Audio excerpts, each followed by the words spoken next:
Guys তোমরা কি কোনোদিন কোনো মেয়ের কাছ থেকে রূপোর জিনিস গিফট পেয়েছো? আমি তো জীবনে একটা প্লাস্টিকের জিনিসও গিফট পাইনি। আর তাই আর কি আজকে নিজে নিজে একটা রূপোর জিনিস নিয়েই নিলাম। সকাল সকাল হিসু করে ফ্রেশ হয়ে একটা বড় পাড়া কলা পাকা দিয়ে ব্রেকফাস্ট করতে শুরু করলাম। আর আমি কিন্তু জীবনে কলা ছাল ফেলে দিই না, কারণ ওটারও টাকা লেগেছে।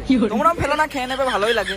যাই হোক, হালকা করে রেডি হয়ে চলে গেলাম একটা বাস স্ট্যান্ডে। আর এখানে কয়েক সেকেন্ড ওয়েট করে আমি বাস পেয়ে গেলাম। আর ভুলবশত আমাকে একটা সিটও দিয়ে দিয়েছে, তাও আবার সবার পিছনের সিট। আর তোমরা তো জানো পিছনের সিটগুলো কতটা কমফোর্টেবল হয়, মানে আমাকে একবার আসমানে তুলে দিচ্ছে, আবার দড়াম করে নিচে ফেলে দিচ্ছে।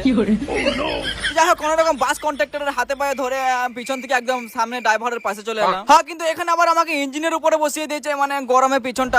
যাই হোক, বাদ দাও, তোমরা বুঝো না। ফাইনালি বাস থেকে তো নেমে পড়লাম। আর এত গরম, ভাবলাম যে একটা এসি বলার দোকানে কিছুক্ষণ বসে থাকবো। তারপর জানতে পারলাম এদের দোকান থেকে কিছু জিনিস না কিনলে এরা পিছনে লাত মেরে বের করে দেবে। তাই আর কি একটা ছোট্ট বড় জিনিস কিনে 1 ঘন্টা এসিতে বসে পার করে দিলাম অনেক কষ্টে।